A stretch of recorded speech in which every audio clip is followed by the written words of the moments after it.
নমস্কার, শুভ সকাল বন্ধুরা। সবাই কেমন আছো? আশা করি তোমরা সবাই ভালো আছো। তাহলে আজকে আমি আবার একটা নতুন রেসিপি নিয়ে হাজির হয়েছি। আজকে আমি যে রেসিপিটা দেখাবো এটা হচ্ছে গুলে মাছ। গুলে মাছটাকে আমি কেটে পরিষ্কার করে নুন হলুদ মাখিয়ে নিয়েছি। গুলে মাছের ঝাল, এইটা আজকে রেসিপি। তো আজকে আমি এবার কড়াই গরম হয়ে গেছে, তো কড়াইতে বেশ খানিকটা সর্ষের তেল দেবো।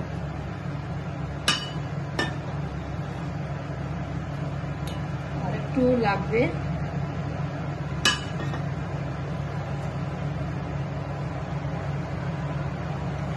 বন্ধুরা তেলটা গরম হবে।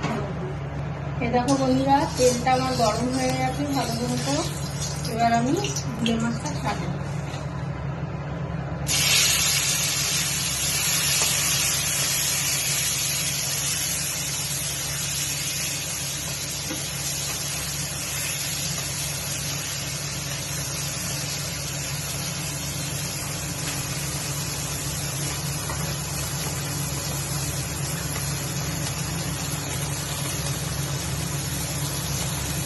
মাছগুলো আমার সব ভাজা হয়ে গেছে।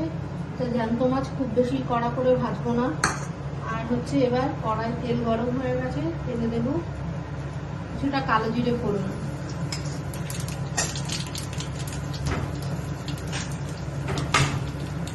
এবার আমি এখানে কিছু মশলা নিয়েছি, কাঁচা লঙ্কা বাটা, হলুদ, লবণ, এই মশলা বন্ধুরা। আর কিছু দেবো না আমি মশলা। একটু জল দিয়ে গুলিয়ে নিয়ে এবার আমি এটা কড়াইতে দিয়ে দেবো। দিয়ে এবার মাছটা ফেলে দেবো।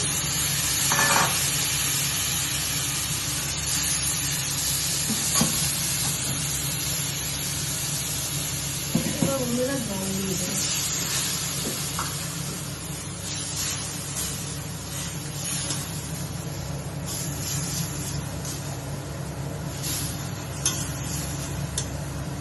এবার একটু ঢাকা দিয়ে দেবো। কারণ বন্ধুরা আমি বেশি মশলাপাতি খাই না, ওই জন্য কোনো মশলাই নয়। সামান্য কাঁচা লঙ্কা বাটা দিয়ে আর নুন হলুদ যেটা দরকার সেটা দিয়ে করেছি। এবার এটা একটু চাপা দিয়ে দেবো। এই দেখো বন্ধুরা, আমার গুলে মাছের তেল ঝাল রেডি। এবার আমি এটা নামিয়ে নিচ্ছি। তো বন্ধুরা, তোমরা কে এরকম ভাবে গুলে মাছের ঝাল বানিয়ে খাও আমাকে কমেন্টে অবশ্যই জানিও। আর আমার রেসিপিটা যদি ভালো লাগে তাহলে একটু লাইক শেয়ার কমেন্ট করো। আর আমার চ্যানেলটিকে সাবস্ক্রাইব করে আমার পাশে থেকো।